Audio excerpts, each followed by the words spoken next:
All right. So before we get into anything serious today, I need to ask you something very important. Oh boy, this never ends well. Brody, how do you feel about mascots? Like emotionally or philosophically? What are you getting at? Listen, this is a real struggle because I'm not a fan of mascots, but today's guest was literally a mascot. Stop. Like professionally? Full suit, full commitment, full spirit. That explains a lot already for sure.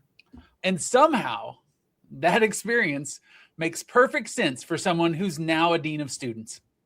Honestly, I trust him more already. All right, roll the music.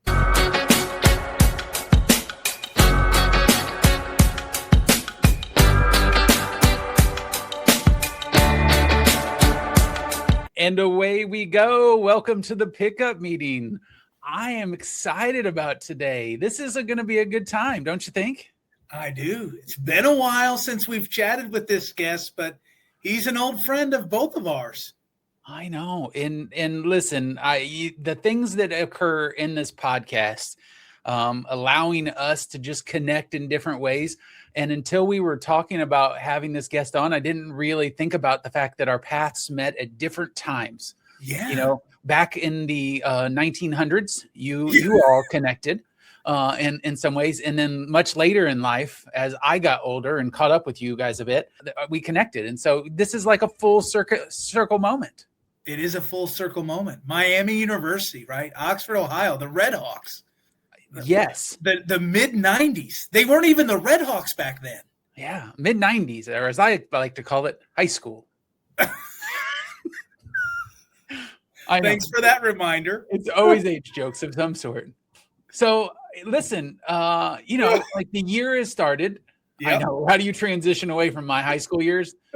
I had hair. I was in a swing choir, right? We did a little dancing and singing at the same time. But one of the things that I think that we both struggle with and is pretty real sometimes, procrastination.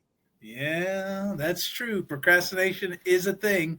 And we're kind of up against it this week, right? We've both got some deadlines going on. You and I were chatting this morning kind of on the Zoom about how, man, I hate being up against it, but somehow, some way we get it done. I really dislike having a time frame in which something's due and feeling completely overwhelmed by it, but also not doing enough to be proactive in that to ensure that I don't feel that way. Well, the good news is it's not because we're lazy or we're not good at work, right? Like all that research on procrastination. But I was thinking about this the other day when I share with other folks about procrastination. I always recommend this TED Talk. The guy that talks about the instant gratification monkey and the panic monster. Have you seen that TED Talk? No. Oh, it's great. You should watch it. All right. When we share this episode, you're going to share that link too, and then we'll do that. All right. The guy tells this great story about writing this paper at the last minute as an undergraduate, and then talks about how procrastination is really about just, we can deal with the deadlines that are, set, but it's the deadlines in our life that aren't set where procrastination can really hurt us. And it's pretty great. Mm-hmm. I would recommend it. Yeah. I'm going to have to check it out. I like it. So, Kevin, go ahead. You're good. I am thinking about this, and we had a story happen that we think is really funny. And we do. And we've got to edit this in some ways because the language was a little fierce. But I'm going to lay this story out, and then you're going to correct me with all the things I get wrong that you don't believe occurred. But you and I were chatting before you were heading down to Evansville for a weekend. Yeah. And on a previous episode, you and I had talked about this, where one of the things that drives me crazy in life is noise pollution. Yes. When people are talking out loud on a speakerphone, for example, people aren't wearing their headphones. Yeah, watching YouTube videos or whatever they think's funny. Yes. Haha, here's a cat video. Look how cute. I don't need to hear it. Noise pollution should be illegal. You should go to jail. But that's where I get to. And that's how this story starts, because Lock me up. and I were talking. Yeah, lock him up. He'd be in jail all the damn time. And so Brody and I are talking, and we're having conversations about a variety of things. And in my mind, this happens. He says, "Hey, I'm about to go in the store, just so you know." And I think, well, how nice of him to let me know that he might not be talking like himself. It may feel off. It may feel unusual. Yeah. And I had to get some cat food. So I'm going into the Petco. I go to get the special cat food. I don't have my headphones with me, but I don't know that. But like Petco isn't a place where there's tons of people at like a 4:00 in the afternoon on any given day. So, you know, we make it work, right? I stay away from people. We're having this conversation. I grab my food. We're talking about all the things. And then you say at that moment, "Hey, I'm about to check out. I'm not going to be able to talk for a minute. Give me a second." And so I'm sitting here. It was in my office, just very calmly talking. And then the person says, "That'll be $75.74." And without hesitation, I say, "Gosh darn," except I don't say "gosh darn." I say "GD. Is that cat food made of effing gold?" Yes. And to everybody in line, to the cashier, to everyone, at which point it just goes to complete silence. Complete silence. The lady's face is priceless. You couldn't see it. No, but I can hear it. The first words out of her mouth were, "Well, I think it's going to feed your cats for a few weeks." Like, she thought that I was your angry partner in life. Yes. And that you were coming home with way too much cat food, and she was trying to save you in that moment. And so we all had a great laugh. Wait, that's the end of the story? I'm going to jail. Remember that? That's the end of the story, right? There's not a person I've told that story to that they're not like, one, that's a pricey cat food purchase, and two, that have said you all are out of your minds, and noise pollution is a jailable offense. So, how many years do I spend in jail for that? For that particular one? I mean, it was a Petco, so like, let's do 30 days. Okay. 30 days in jail. Noise pollution jail. I love the cat noises there. Oh, that's fantastic. Closest I can get is somebody allergic to cats. We did literally laugh about this for 30 minutes. I had a headache when I got home. I was laughing so hard. It's still funny. I just told somebody while I was at lunch, and they're like, "That's an amazing story." And that you guys should not, tell the full language version of that. Hey, so as we pivot closer to our guests, this was a surprise moment for us, because I thought the noise pollution thing you would remember. But what are moments that still leave you in feels that surprise you? Like, that was one that I didn't expect to be laughing and crying so hard that day. What are the feels moments that still kind of surprise you? I'm going to turn this back on you, because you were talking about graduation the other day. Oh, graduation's the best. It is the best time of the year. And there's not a single time. The president here at UCA, President Houston Davis, does something at commencement ceremonies where he'll have graduates stand up, and then he lists certain things. And you're sitting on stage, and he says, "If you're a first-time graduate, first-generation student, please rise." And you see like the groups of folks stand up, and like you can see something different in their face and their eyes. And every time I just get the feels, sometimes emotional, just like get tears in my eyes. It is such a powerful moment. Yes. And I feel differently about graduation. Because from like 2007 to 2020, I was in the platform party of every graduation ceremony at the University of Southern Indiana. What an honor, I would say. Oh, 5 ceremonies a day, like plus the graduate ceremony. I mean, my 2 daughters both graduated from the University of Southern Indiana, and my 2 favorite graduations, as it should be, were the 2 where I was sitting in the stands watching them graduate. And I definitely felt something on those days. So I can agree that as a ceremony, it's fantastic. But if I don't go to another graduation where I'm not celebrating my kid or my grandkids' graduation, it'll be just fine by me. Just fine. Listen, in those moments, it's good to know that there are people on the stage that are sitting there going, hey, I know you've worked hard for 4 or 5, 60 years, but can you hurry this thing along? Kevin, I'm telling you, one of the things we used to do is the readers would read the names, and you'd have different readers from time to time, year to year, and you'd be sitting next to your person and you'd go, oh, come on now, read a little faster. And I love graduation. I love what graduation means for students. Let me give you an example, right? This got me in the feels. We had 10 student support services, 10 TRIO graduates graduating in the fall here. And our project director asked me to come to the luncheon that they do for these students, and listening to them tell their stories about how TRIO impacted them and what they're going to do next. Now that gets you. And I was just in awe of what these students have accomplished, and just, it left me in the feels for sure. And so that stuff I love, right? Like hearing the stories, and making sure that we honor those stories and those accomplishments really do matter a lot. I just prefer to not do it at the graduation ceremony.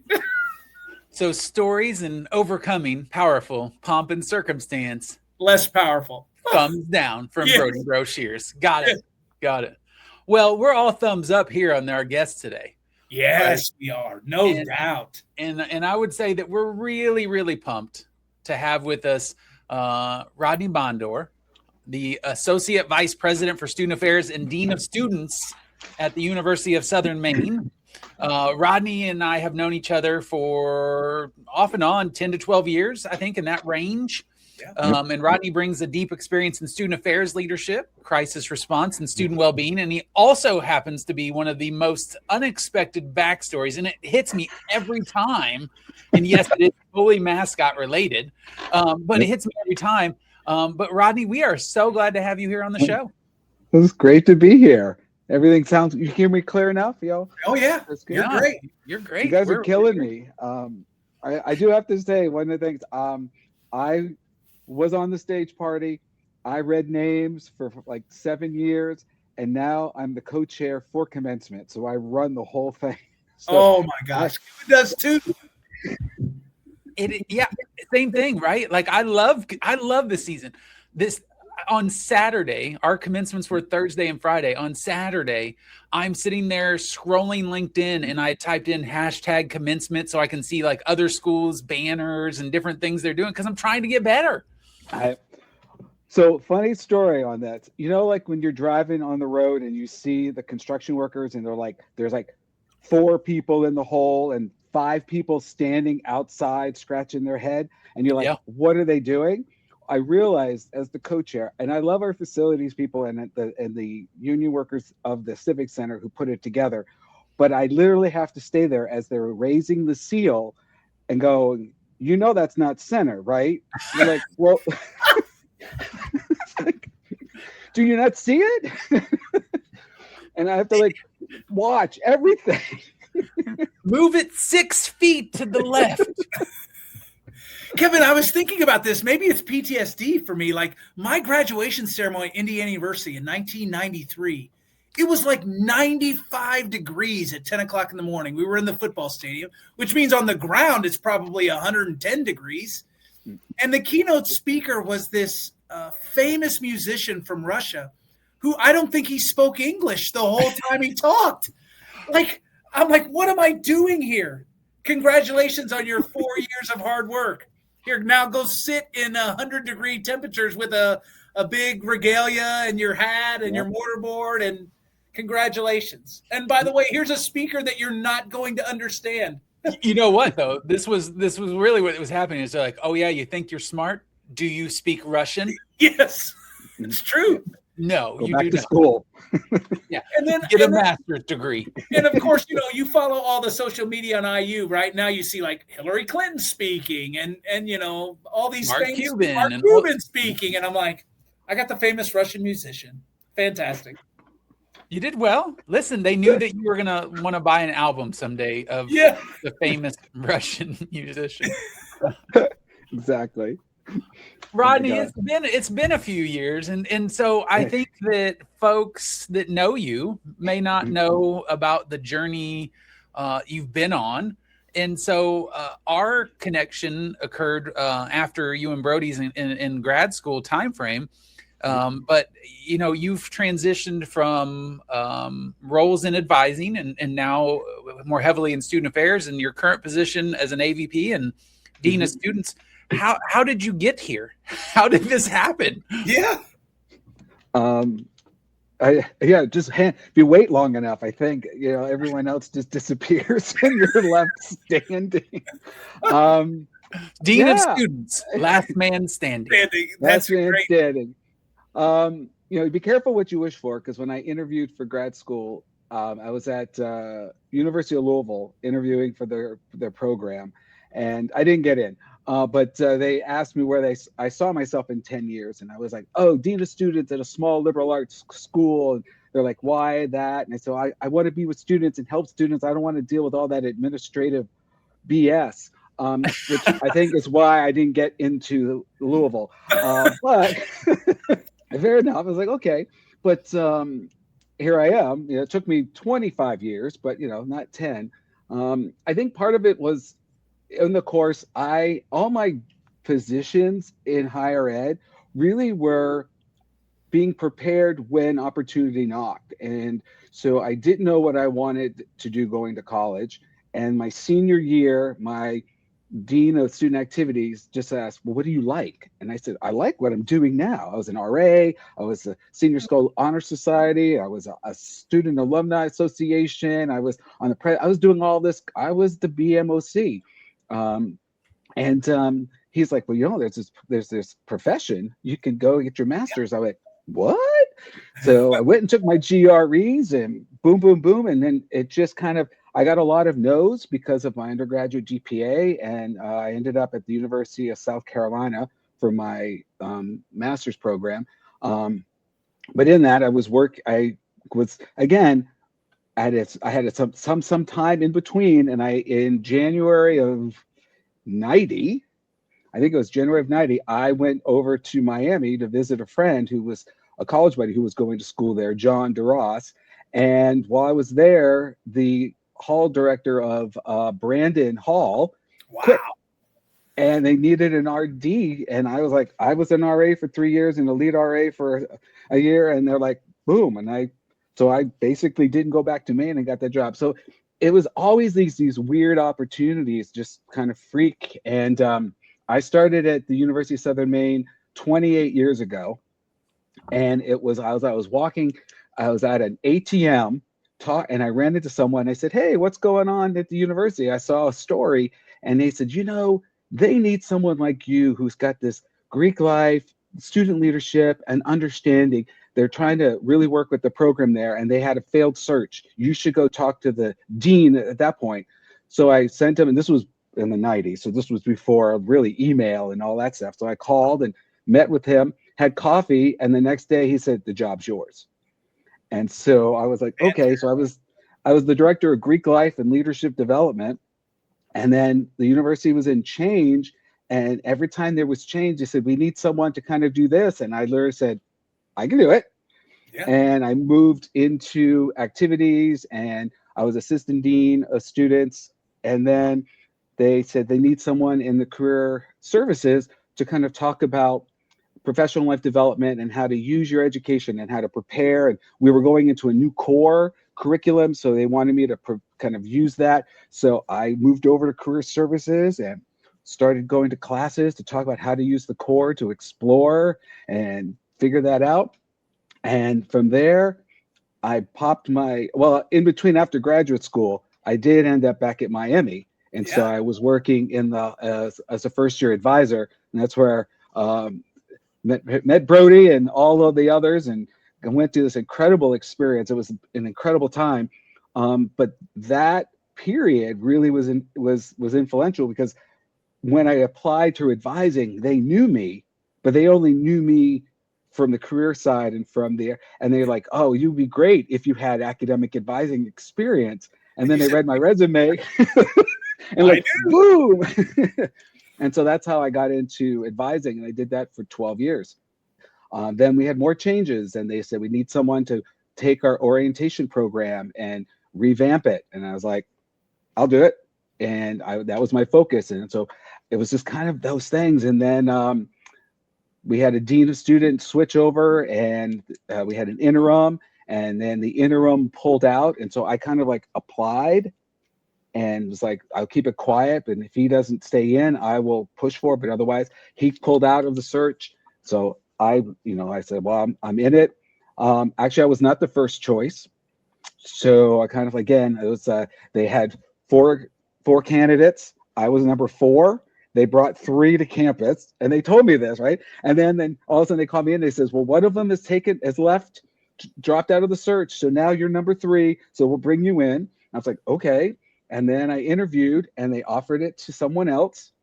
And then all of a sudden the next day, that person rescinded their acceptance and said, no, I've decided not to take the job. And so I get called in. I was like, you're the dean. And I was like, if you want it. I was like, okay.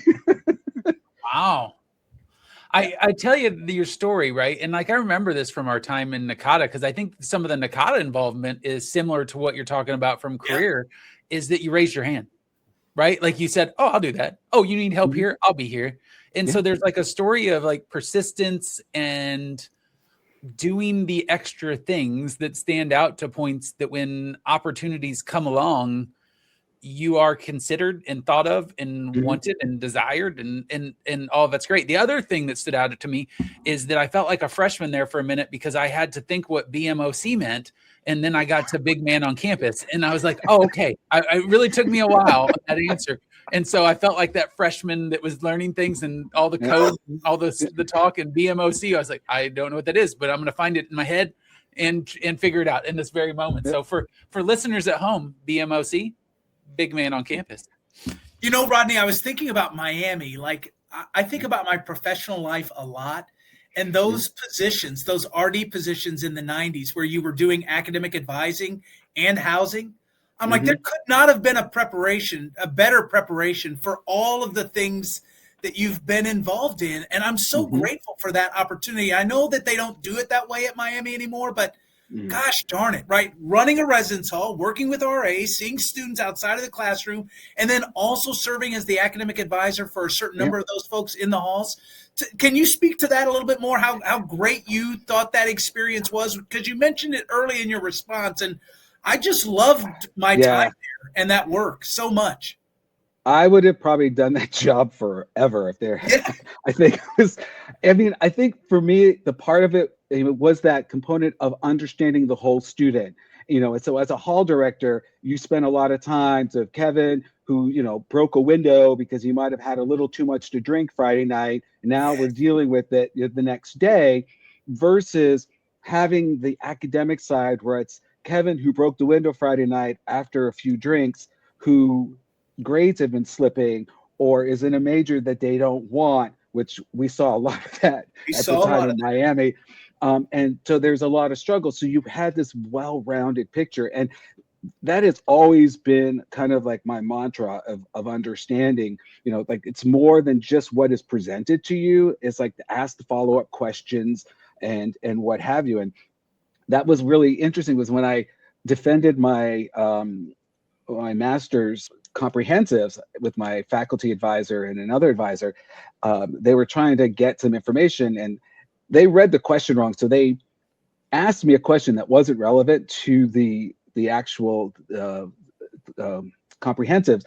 And when I called them out of it, I think they got pissed. And so they decided to ask me some arbitrary question. They said, oh, well, now that you're going, because I already had my job at Miami before I finished my graduation. And they said, if you're going to Miami, what event that happened in the 20th century will influence you? And I was like completely thrown off, because I've been doing all this other history stuff. And then they were like, Kent State. And I said, the riots. And he goes, oh, yeah. How do you think that's going to apply to you at Miami? And I'm like, I don't know if it will, but it probably, yes. I said, well, that a student sitting in the classroom is just not just that person sitting there. They bring a lot of baggage. They bring stories. They bring that. And that's how it's always impacted me. And Miami was perfect for that. And I try to do that every time I meet with students, it's like, don't take what's presented, but go deeper and see if you can figure out what's up. And that was the best part of working at Miami, I think, was that experience. This is also one of these things for our listeners today, that sometimes the questions don't have to be so complicated. What event of the 20th century? Like, what if your answer was like, well, the Great Depression? What are we doing here? Well, World War II. Well, my follow-up with when they were said it, I'm like looking at it, I did go finally, I went, I give up. Did something just happen in the news? I'm so brain dead right now. Is there supposed to be a right answer here, or are you just judging me? Like, come on. Yeah. Well, I know afterwards they had a scotch, just basically made me wait 15 minutes in the hallway, brought me back in and said, you pass. And I was done. Like, woohoo!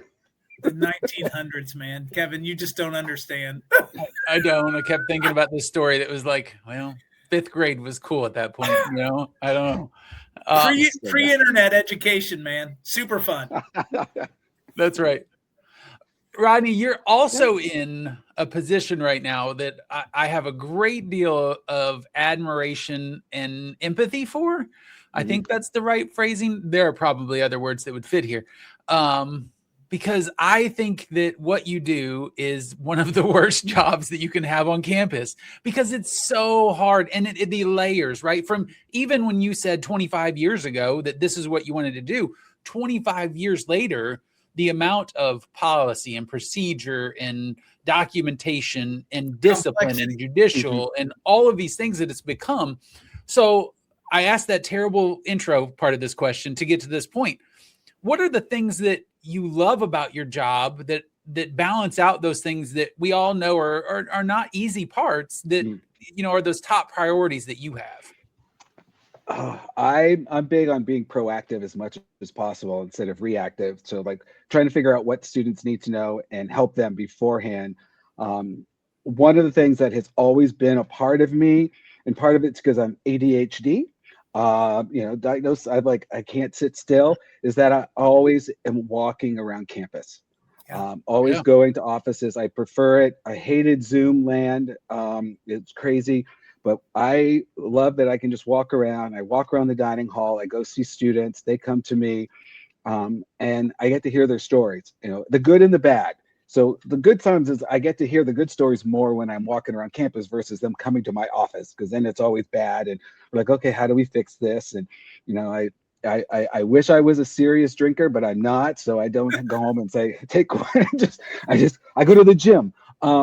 But it's really being able to connect with the students and hearing their stories. And then when they get an aha moment, you know, and for me, it was literally December of my senior year when finally someone said to me, well, what is it you like doing? Not what do you want to be when you grow up, but what is it you like to do? And so that is the part of it, talking with students and kind of watching them grow and seeing them go from that first year to their senior year. So I love it. You know, orientation and seeing that first day, and then commencement and seeing them, you know, all grown up, so to speak, and ready to go out there and make a difference. It is a tough job, but I do love my interactions with the students. It's just so much fun. And I guess there's points to be having a selfie with the dean and getting it posted on the Dean of Students Instagram. So that's a win too. Yeah. We need Matt to take a screenshot right now. Like, let's go. Smile. You know, Rodney, we talked about all of the experiences, your time at Miami, but you've also had experiences outside of traditional administration. You know, we kind of joked about the mascot thing, and, you know, Kevin's afraid of mascots. So we just continue to acknowledge that kind of freaks him out. Like, even I think saying the word mascot is maybe not putting him in a good frame of mind, but like things like that, public speaking, acting, how have those kinds of experiences influenced your leadership style? I was actually just thinking about that the other day, like all the list of things that I have done that I could say I've done without lying, you know, like 2 truths and a lie. I'm like, oh, I could tell you a few things and you probably, you know, like I danced on Broadway. I met the president of the United States. I what else? The other one. I have an IBDM page. It's like, okay, which are all true. It's like kind of cool.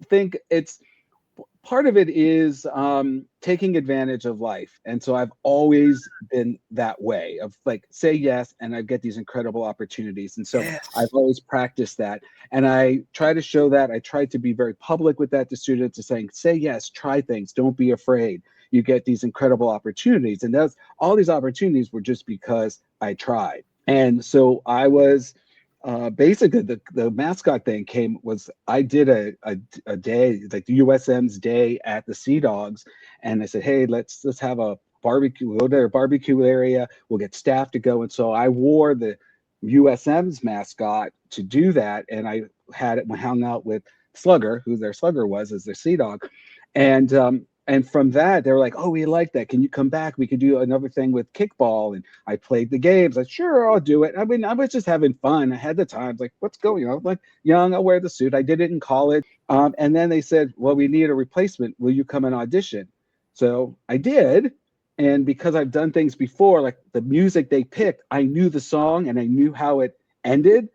And it had this like big bow. So I was acting as if I was, because of my acting, I knew how to engage people and to be that way. And at the end, I knew how the song ended, and I decided to go all for it. And I did like this little star figure as I was spinning everything, and fell right back, almost broke my tailbone. And they said that was the coolest thing, and they gave me the job. And 10 years, I was doing it for 10 years, which is kind of cool. That's great. And all right, I got opportunities. Yes, I got lost, man. You have an IMDb page. Yeah. And so you were literally in Night of the Living Deb. Yes.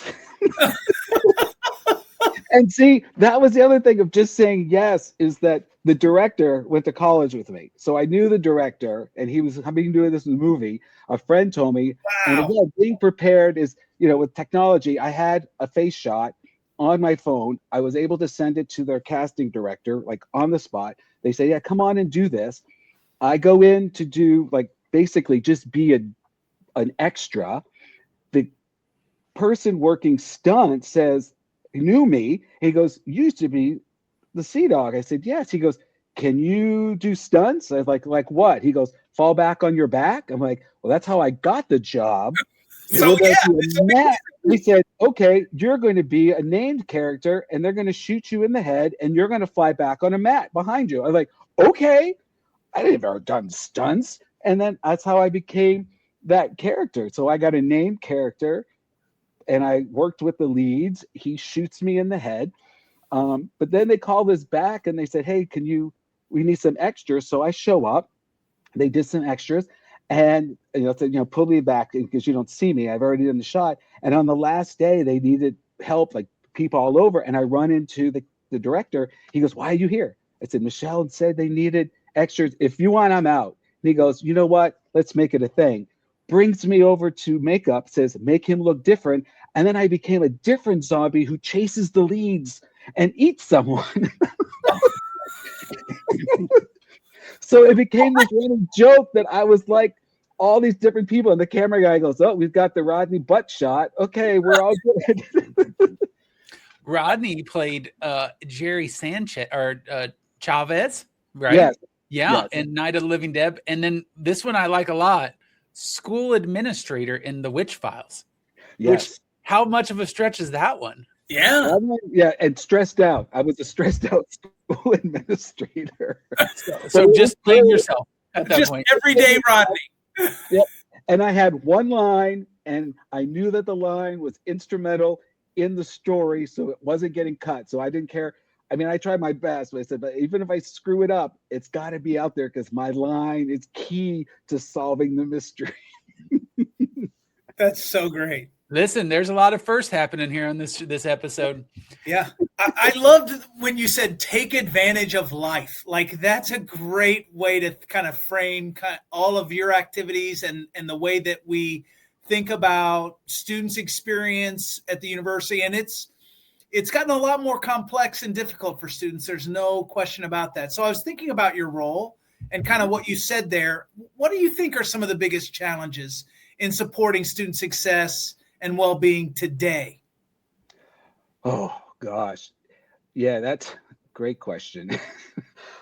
There's just so much more being demanded by our 18 to 20 and even older. I mean, our population, our population at USM is average age is 26.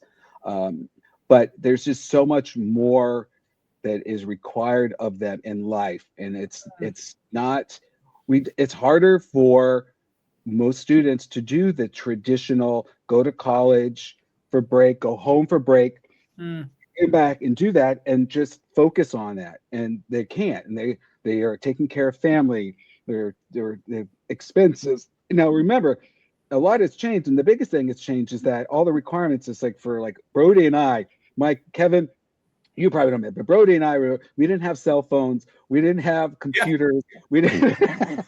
Those are all true statements, Kevin Thomas. I know. Back in the 1900s, here we are again. I didn't have a computer until I started graduate school in 1993. Yeah. And you probably were one of the few that had a computer in 1993. Yeah. Maybe. It was a green screen, wasn't it? Wasn't a green screen? I had a laptop. It weighed like 50 pounds. Yeah, they were big. Yeah, and that's the thing. It's just there's just so much more is out there. And also there's, with the things that have gone on, the anxiety and stress, and a lot of our students who are just dealing with various accommodations that were swept under the rug maybe back when back even 20 years ago, and now like these are real, and coming through. And the problem is that higher ed hasn't really changed much since Brody and I were in college, and so going now, it's like it hasn't changed to adapt to the various types of learning. And I think that is also the challenge, is that it's still traditional, read this and spit it out sometimes. Because you've sat in so many seats, I'm curious of your approach and technique to this, but what do you see as the key efforts and effectiveness to cross department collaboration in higher education? I think when we talk to a lot of our guests or colleagues, it'll be like, well, the folks in enrollment management this, or the folks in student affairs that, or, it's just, it feels like breaking down those silos is not always the easiest thing to do, but you've sat in seats in all these silos. So how does that really work for you? I think it's helped because I know I've been there. And so I know the process, I know what other policies, but at the same time, I've been able to make the connection of the fact is that we are all part of recruitment, retention, and enrollment as we go through, no matter what. I'm friends with all our facilities. So as a student, I actually started at USM as a student worker in facilities. Yes. And so I know all the basements, all the closets, it's kind of funny. And so I've worked with them, but at the same time, being able to have the conversations and show the appreciation that what they do is just as important to the recruitment and retention as the faculty member teaching the intro to English class, as residents, all it's all important. And I'm constantly trying to make that. I sit in student affairs, but I do a lot of work on the academic affairs side, and I am part of the orientation for all new faculty, and work with them on how to do, it's not say classroom management, but it's just working with students. And so I spend a lot of time promoting, and I share the stories of how I am successful because of all the other departments that I work with, and help. And it's like, I can't do it alone. I just know who the players are, and I know who to call, which is helpful. But in that, kind of a quick story. I had we're dealing with holds. Students have immunization holds and financial holds. They can't register for the spring semester, which means they can't stay in the residence hall. And so there's all these things. And so I know a lot of students by circumstance, by paper, and I see their picture, and then I see them in person, and I like, this is going to seem really weird, but I know your story. And right. I like, really need. And so we talked to the student, and so I said, do you have these holds? He turned out to be a veteran. There was a hold with his monthly payments. He wasn't getting it, so he couldn't pay his bill. He had to get his shots updated. So immunization, he came to me and he said, I got this part done. What's next? And I said, well, let's get this hold. So I had to make phone calls to veteran services said, I need you to send an email to student counts to say that this is what's happened. Then he can sign a promissory note that he will pay it when they get the back pay. And then we can remove the hold for that time and get him enrolled. So then he can now go and register and be able to stay on campus. And so we did all of this. And then he goes, oh, I don't know. Is this something you can help me do? I have to have surgery on a tumor and I'm going to be out in February, but I can't, I'm going to live on campus, but I can't be commuting. Is there a way I can be in this hall so it's easier for me to get to and from class? Of like, you need to go disability services. And everyone was like, it was just like this. And this all happened in our student center, right at a table, dining table. It was cool. Yeah, but what you're talking about is what we want the goal to be, right? So like your longevity at your institution is key to that. But we talk about holistic approach to student success, student care, student experience, right? And we talk about that wraparound service that can be there. And there are not a lot of people on a lot of campuses that can do what you just talked about. But for those people that are there, they're invaluable resources. They're invaluable leaders. They're good at connecting the dots when the dots have some real long breaks in them. And so, it's you doing your job. It's you managing the silos. It's you managing the process. But for that student, it's ensuring their experience is as seamless as possible so that they can get from point A to point Z in a better time frame. Yeah, and colleges are complicated. And the problem is that we think we've just been dealing with it. It's like, it's easy. Like BMOC, like I use BMOC and didn't think, Kevin, wouldn't you know what that means? Like those are those kind of like funny examples. We have a parking garage and I have to remind our parking people, I said, you really need to be at the gate and teach them how to hit the button and talk about where to go. And they're like, it's a parking garage. And I said, if you drive an hour north of here, and drive the next 6 hours, you tell me where there's another parking garage this size in the state of Maine. It doesn't exist. I mean, we have students who leave their keys in their car, in their driveway at night. And now we want them expected how to navigate this parking garage. And then they get frustrated. And, that's just the start of everything else. Because you're like, well, who's this? And, who's the registrar? What's a bursar? What's this? And you just have to refresh every year. And I think that's one of the downfalls of us in our field is we forget to have to do that. Yeah, that's fantastic. Rodney, let's shift from students here real quick, right? I assume you supervise staff, you work with student leaders. How do you cultivate leadership in those spaces, right? As a supervisor, as someone who might be advising student government or working with the student leaders on Southern Maine's campus? I do a lot of listening. And just like, hey, what's going on? Also, part of it, I try to instill my beliefs is like, raise your hand, try it. I've had some time in the past of people like, well, I'm overworked, you underpay me, I'm not going to do it, I can't do this, and I get it. I mean, there is that time you have to make a decision of what you want to do, but yes, we pay poorly in higher ed, and so, but that is a choice. And if you say that, then there's less likely that I'm going to give you something new to try to dabble in. So I try to encourage staff members to step out, try something new, get into a committee outside of their field, outside of their area.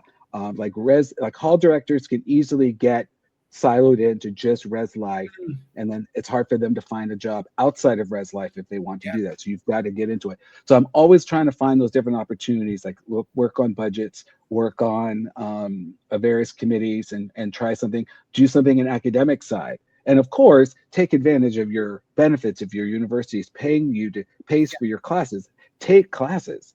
So, which I've been bad at. So that's like the one thing I have not done very well in my course of my years. So, Brody, we head into some fun questions, or you got one more? I mean, yeah, we can definitely head to fun if you want. That's fine. Oh. Yeah, well, we're not quite to the lightning round, but we're getting close. Oh God. I know, I've heard about this. It's epic.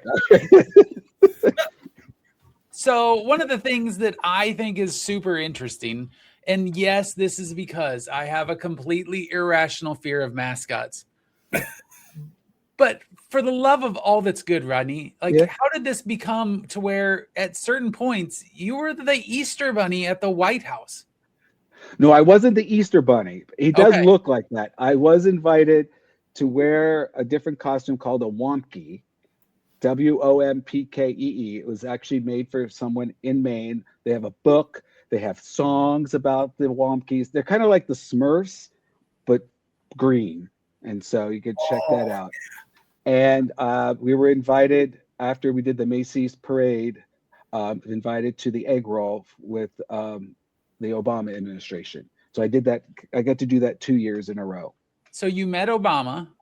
I did. Excuse me, President Obama. President Obama and First I Lady don't know him Michelle. that way. Yeah. Yeah. And were you as Rodney or were you as Wompke? So unfortunately, little quick story.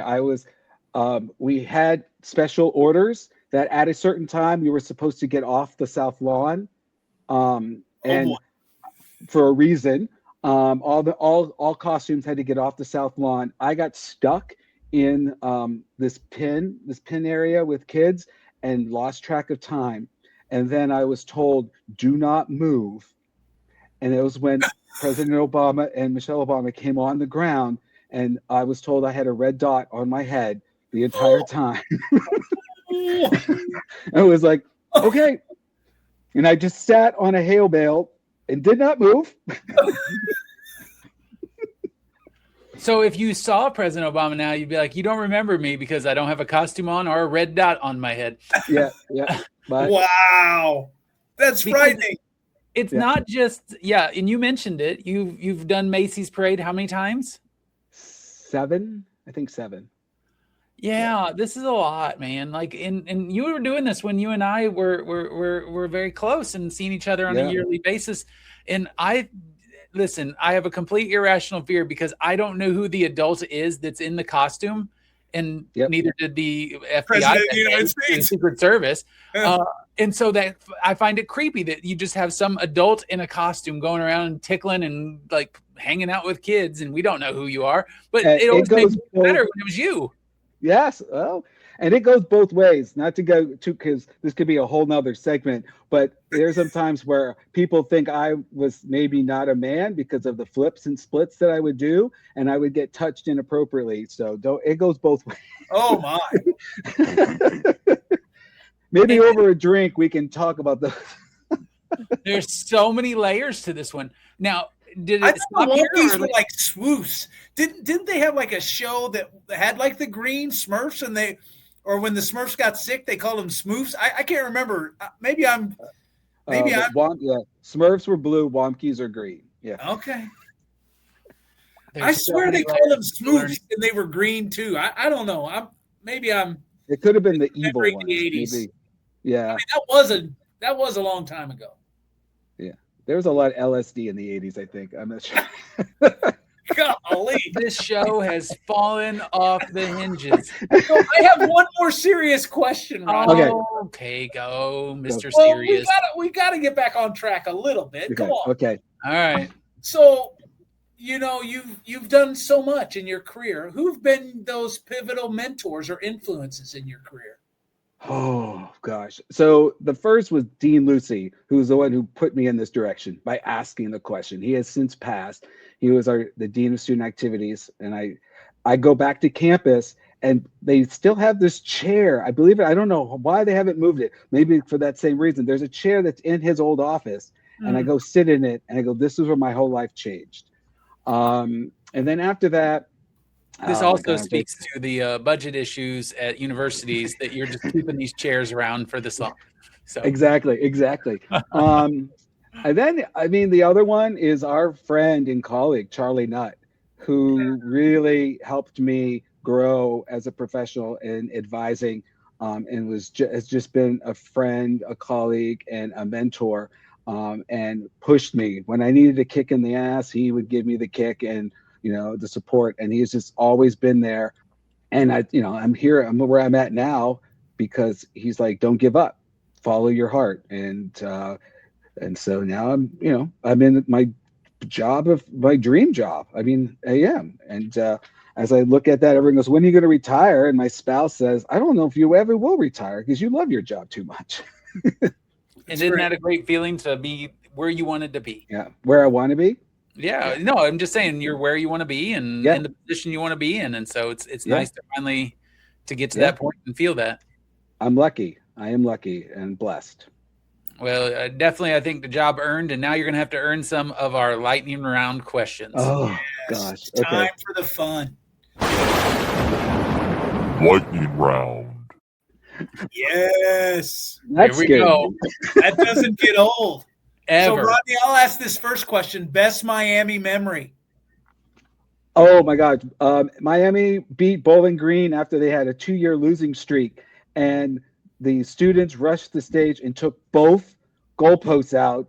And we were finding pieces of the goalposts uptown for weeks. Yes, I do remember that. Miami was terrible at football. Yep. Brody thought you were going to go food related, I think. No, that's okay. No, All right. No, that was the best one. All right, we're going here. Favorite comfort food? Oh, tacos. That's a good choice. Yep. Are you a morning person or a night owl, Rodney? I'm a morning person. Definitely. I'm in bed by 9:30. Oh, That's closer to me than it is to you, Kevin. That's for sure. that's right. Most underrated part of working in student affairs? Underrated? Oh, I don't know. I'm not sure. Have you been on call lately? No. Okay.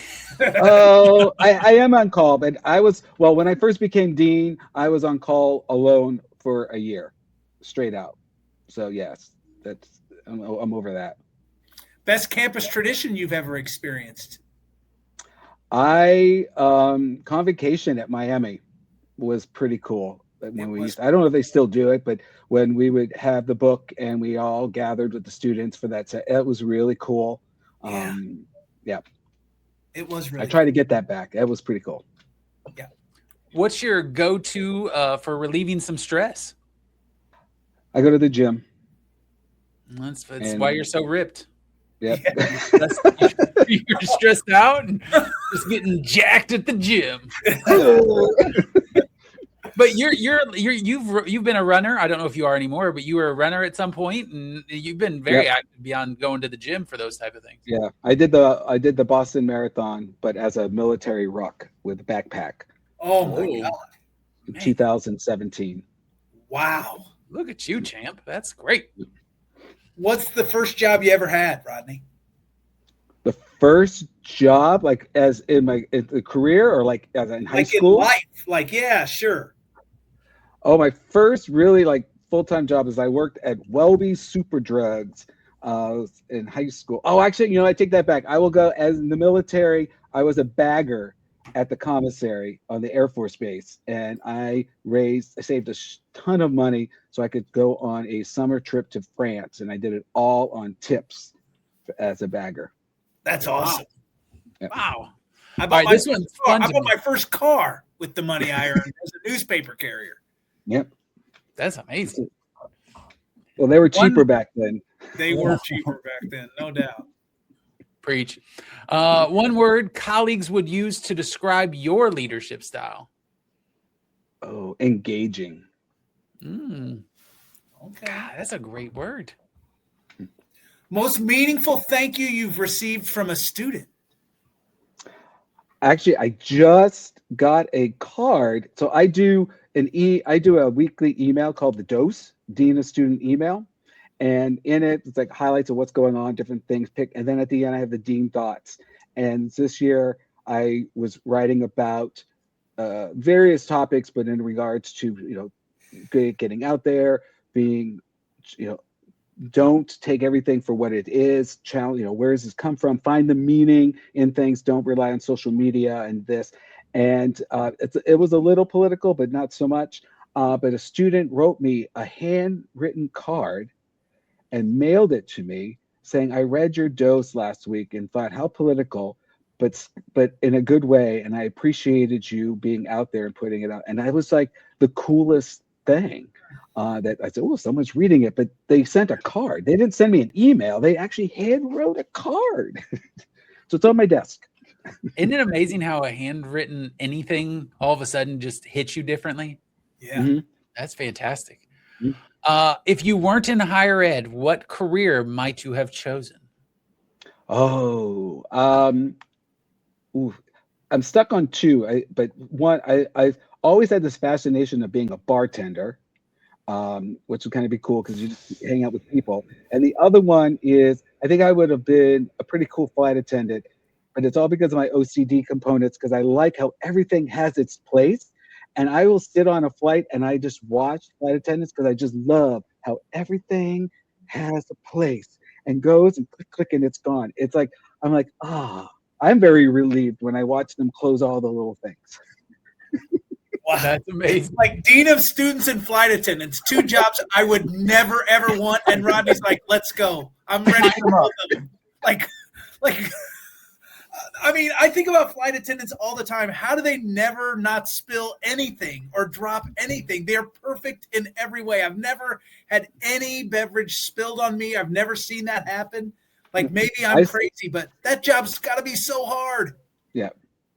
I just love, I love the part of the airports, and like on the holidays are my favorite time to be in the airport. I just love the buzz, and it's just so cool. Well, Rodney, I think it's a good one to end on, don't you? I don't think we can do better than know how that. to go on from there. I'm speechless. Woohoo! And there I was sweating. I'm like, oh, this lightning round scares me after I've heard the other one. I had a list, and you didn't ask me any of the ones on my list. What was on your list? Let's just have a couple questions. Oh my God, favorite podcast. I was like, oh, Mr. Balance Medical Mystery. You know, Flight attendants are us. Yeah. I was like, oh, like last book you read. I was like, had all the lists. I love it. You're so prepared for this pickup meeting. I mean, Kevin doesn't read, so that would have been a hard question for him. Dr. Every Kevin day. Thomas. Every day. Well, Rodney, thanks so much, man. We really appreciate you being on the show. It's been a joy to have you on. It was good to see and hear your voices and see your faces. Yeah, absolutely. Thanks, Rodney. Yep. Listen, when we started this we started the conversation about doing this, early 2025, and I had my list of guests and people I wanted to get on the show. Rodney was for sure on that list because he just has such a depth of experience that it's like, it's not just advising. It's not just orientation. It's not any one thing. It's a collective. And I think that's what makes him such a powerful leader on his campus.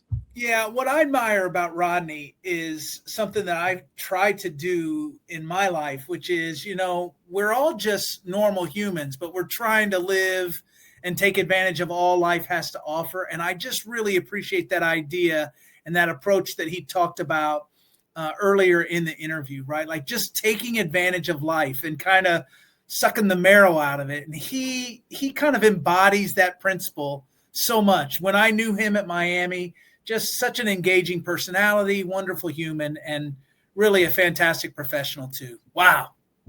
Yeah. And a mascot. And he's the whole package, Kevin. All of it. It makes me say on our top 3 today, we should have done top 3 mascots. Oh, that would have been good. It's such a missed opportunity, but I guess we still could, but then I think I'm going to throw you off, so we won't go there. Oh, I mean, it'd be easy for me, but yes. Yes. What are your top 3? Let's go. Let's go there, All-Star. I mean, the San Diego chicken. I think I'd have to say Fred Bird. I like the Colts guy too. Whatever that Colts thing is, or the Pacers guy. I mean, I love both of those things. So those would be my 3 real quick. Yeah, Rodney's throwing in Philly Fanatic. Absolutely. Here. No doubt. Philly Fanatic's really high up there. My first lean, and gosh, future guest Kaiser Lowe, who I would really like to have on the show. He was going to get mad at me at this one, but Big Red from Western Kentucky University. It's a big ball of spirit. Yes. You've probably seen it. Fred Bird was on my list as well. Yeah, and I agree with you. I think the mascot for the Colts is it Bluey? Is that right? Yeah, he's fantastic. Yeah, he's fantastic, and he throws cakes into people's faces, which it seems to be why I would fear mascots. But from afar, that's a good watch. So we'll save the top 3 we were going to do and just go to this one. Yeah, it's great. I do like that. That's a good way to end. No doubt about it. Yeah, I like it. And here's the thing. In the end, we're just making this stuff up as we go along. And so if it's a top 3 mascot list, listen, I could have said Bruce and Sugar Bear from here at UCA. We have Bruce and Sugar. Same birth date. That's not weird. Yeah, we Reggie the Redbird got an overhaul on our campus a couple of months ago. People freaked out. They didn't like his eyes. They wanted the old Reggie back. And I'm like, guys, it's a mascot. He looks dangerous. I like my mascots to look dangerous. Kevin, I know that would scare you a little bit, but I mean, come on. And I remember this from a time frame at Murray State where the mascot Dunker changed.